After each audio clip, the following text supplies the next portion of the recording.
శ్రీమాత్రే నమ. జయ గురు దత్తాత్రేయ నమ. వృశ్చిక రాశి వారికి ఈ వారం పరిశీలించినప్పుడు లాభస్థానంలోకి శుక్రగ్రహ ప్రవేశం. ఇది వీళ్ళ జీవితంలో గతంలో దూరం అయినటువంటి అదృష్టం తిరిగి మీ జీవితంలో ప్రవేశించడం జరుగుతుంది. సప్తమాధిపతి శుక్రుడు లాభస్థానంలోకి వచ్చాడు. దానివల్ల ఏమైందంటే మీకు భార్య లేదంటే మీ భర్త ఏదో విభేదాల కారణంగా దూరంగా ఉన్నారు. వాళ్ళు తిరిగి మళ్ళా ఒక అంగీకారానికి రావడం జరుగుతుంది. అలాగే స్త్రీల ద్వారా అదృష్టం కలిసి వస్తుంది మీకు. అది మీ భార్య అవ్వచ్చు, మదర్ అవ్వచ్చు, అక్క చెల్లెళ్ళు అవ్వచ్చు, కుమార్తె కోడలన్న అవ్వచ్చు. ఈ విధంగా మీకు మరి స్త్రీల ద్వారా అదృష్టం కలిసి వస్తుంది. మీరు ఈ సమయంలో ఏదన్నా ఒక వ్యాపార ప్రయత్నం చేసినా, ఒక స్థిరాస్తి కొనాలనుకున్నా మీ భార్య పేరుతోనో మీ స్త్రీ సంతానం పేరుతో కొన్నప్పుడు అది మీకు కలిసి వచ్చే అవకాశం ఉంది. ఇంకా ప్రధానంగా ఉద్యోగపరంగా కూడా మీకు ప్రమోషన్ వచ్చే అవకాశం ఉంది. చాలా కాలంగా ఆగిపోయినటువంటి ప్రమోషను, ఉద్యోగపరమైన అభివృద్ధి వచ్చే అవకాశం ఉంది. దానికి కారణం సప్తమం ఎప్పుడూ కూడా ప్రధానంగా వృత్తి మీద ప్రభావం చూపుతూ ఉంటుంది. అంటే దశమ స్థానం సప్తమ స్థానం. అందుకనే చాలా మందికి వివాహం అయిన తర్వాత ఉద్యోగపరమైన మార్పులు చాలా ఎక్కువ వస్తూ ఉంటాయి. అది అభివృద్ధి లేదంటే డౌన్ఫాల్ అన్నది వాళ్ళ జాతకం బట్టి ఆధారపడి ఉంటుంది తప్ప వచ్చిన భార్య బట్టి మాత్రం అయితే అవ్వదు. ఎందుకంటే చాలా మంది చెప్తూ ఉంటారు, నాకు పెళ్ళైన తర్వాత ఈ ఉద్యోగం పోయిందండి, చాలా నా వ్యాపార పరంగా నష్టపోయింది అనుకుంటాడు. అంటే అప్పుడు సప్తమ భావం యాక్టివేట్ అయింది, దశమం కాబట్టి మీకు ఈ విధంగా ఉద్యోగంలో వృత్తిపరంగా కర్మపరంగా జరగవలసింది జరిగింది అనుకోవాలన్నమాట. అంటే ఇప్పుడు మీకు లాభస్థానంలో శుక్రుడు రావడం వల్ల మీకు వృత్తిపరమైన అభివృద్ధి రావడం జరుగుతుంది. గతంలో ఏదన్నా పోగొట్టుకున్నది ఉంటే అది ప్రేమ, పెళ్ళ, సంతానం ఏదైనా తిరిగి పొందే అవకాశం ఉన్నది. ఎందుకంటే పంచమ స్థానంలో ఉన్నటువంటి శని భగవానుడు వక్రగా మనం పొందడం జరిగింది. అంటే పంచమం కూడా ఎప్పుడూ మీకు వృత్తి మీద ప్రభావం చూపుతూ ఉంటుంది. పంచమంలోకి ఏ గ్రహం వచ్చినా, ఆ గ్రహం ఉచ్చులో ఉన్నా నీచులో ఉన్నా వక్రించినా కూడా వృత్తి మీదే ప్రధానంగా చూపిస్తూ ఉంటుంది. ఎందుకంటే దశమ స్థానం నుంచి లెక్కెట్టుకుంటే పంచమం అష్టమైంది కాబట్టి అష్టమంలో ఉన్నటువంటి శని భగవానుడు వక్రించి ఉన్నాడు. అంటే గతంలో మీకు ఉద్యోగం పోగొట్టుకుని ఉన్న ఏదో కారణాల వల్ల ఏదో పోగొట్టుకుంటే తిరిగి మళ్ళా మీకు పోగొట్టుకున్నది తిరిగి రావడం జరుగుతూ ఉంటుంది. బట్ ఏదైనా ఈ జాతకులకి అటు పర్సనల్ లైఫ్లో పోగొట్టుకుని సంపాదిస్తారు, వివాహపరంగా పోగొట్టుకుని సంపాదిస్తారు, ఉద్యోగపరంగా కూడా అభివృద్ధి పోగొట్టుకున్నది రావడం జరుగుతుంది. అయితే అది ఏది అంత సునాయాసంగా రాదు. మళ్ళా ఇంకొకసారి ప్రయత్నం చేసి మళ్ళా బతిమాలు ఏదో చేసుకుంటేనే మీకు వస్తుంది తప్ప ఏదో గ్రహం వక్రించింది మాకు ఉద్యోగం వచ్చేదంటే మాత్రం ఎట్టి పరిస్థితుల్లో కూడా జరగదు. ఖచ్చితంగా ప్రయత్నం చేయండి. మళ్ళా ఒకసారి ఫెయిల్ అయ్యాం, మళ్ళా ప్రయత్నం చేయండి, అప్పుడు మాత్రమే రావడం జరుగుతుంది. ఒక వక్రగ్రహం మనకి ఫలితం ఇచ్చింది అంటే మాత్రం ఖచ్చితంగా అది ముందు ఫెయిల్యూరే వస్తుంది, దాని తర్వాతే సక్సెస్ అన్నది అవుతుంది. అప్పుడు మాత్రమే మీకు అది ఖచ్చితంగా నిలబడతా ఉంటుంది. బట్ ఈ విధంగా మీ ప్రయత్నం చేయండి. ఇక ప్రధానంగా గురువు ప్రస్తుతం భాగ్యస్థాన సంచారం రాశిని వీక్షిస్తున్నాడు. గతంలో చేసిన పొరపాట్లు సరిదిద్దుకుంటారు. అలాగే వ్యక్తిగతంగా మీ కుటుంబంలో ఒకరికి ప్రతిష్ట పెరుగుతుంది. విదేశంలో ఉన్నటువంటి మీ యొక్క సంతానానికి మంచి అభివృద్ధి అన్నది ఈ సమయంలో రావడం జరుగుతూ ఉంది.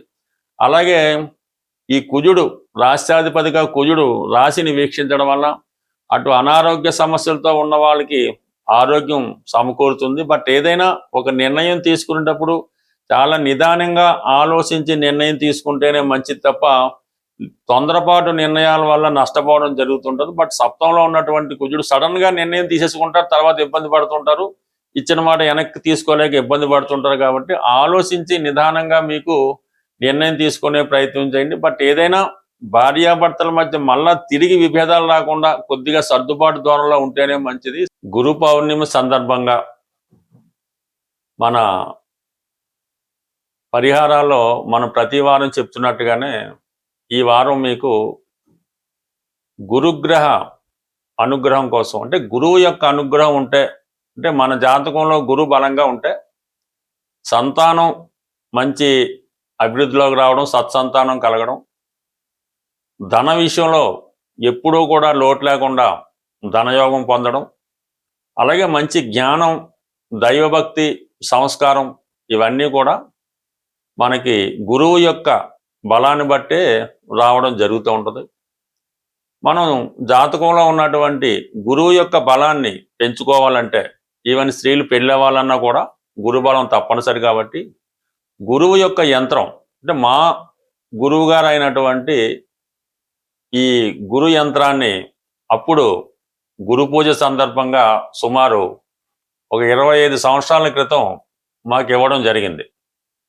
ఆ గురు యంత్రాన్ని ఇప్పుడు మీకు ఈ గురు పూజ సందర్భంగా మీకు ఇవ్వడం జరుగుతుంది.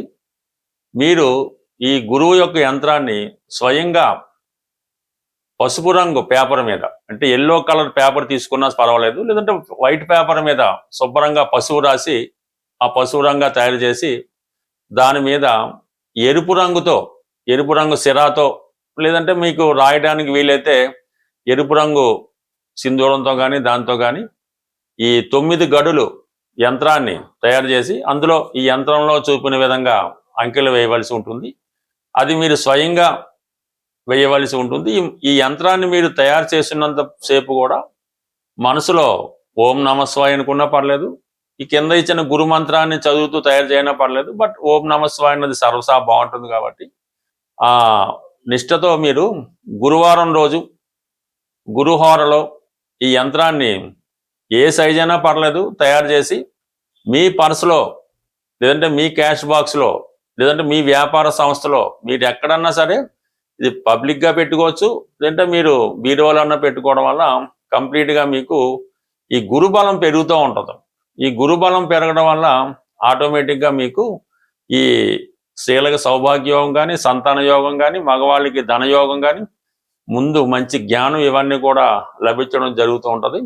సో ఇది ఈ యంత్రానికి మీరు ఏదైనా ఈ బెల్లం కానీ, అరటిపండు కానీ, అంటే నైవేద్యం పెట్టక్కర్లేదు, అక్కడ పెట్టి దాన్ని ఆవుకు పెట్టవలసి ఉంటుంది. శనగలు కానీ అంటే ఈ యంత్రానికి సమర్పించినట్టు సమర్పించి ఆవుకు పెట్టాలన్నమాట. ఆ విధంగా పెట్టడం వల్ల మీకు ఒకేసారి ఎవరికి కూడా ఫలితం ఇవ్వదు. నెమ్మదిగా మీకు వారం ఈ అభివృద్ధి కలుగుతూ ఉంటుంది. బట్ ఏదైనా ఇప్పుడు ఈ గురువు మనకి ఉచ్చులో ఉన్నాడు కాబట్టి ఈ ఫలితం మరింత తొందరగా పొందే అవకాశం ఉంది. ఖచ్చితంగా ప్రయత్నం చేయండి.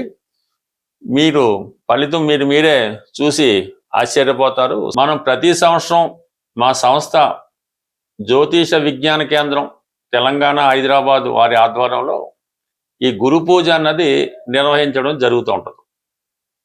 మరి ఈ సంవత్సరం మన హైదరాబాద్లోని సూరవరపు ప్రతాప్ రెడ్డి తెలుగు యూనివర్సిటీ, అంటే నాంపల్లిలో ఉంటుంది, ఆ యూనివర్సిటీలో మన ఈ సమావేశ మందిరంలో ఈ ఆగస్టు 2వ తారీఖున ఈ సమావేశం నిర్వహించడం జరుగుతుంది.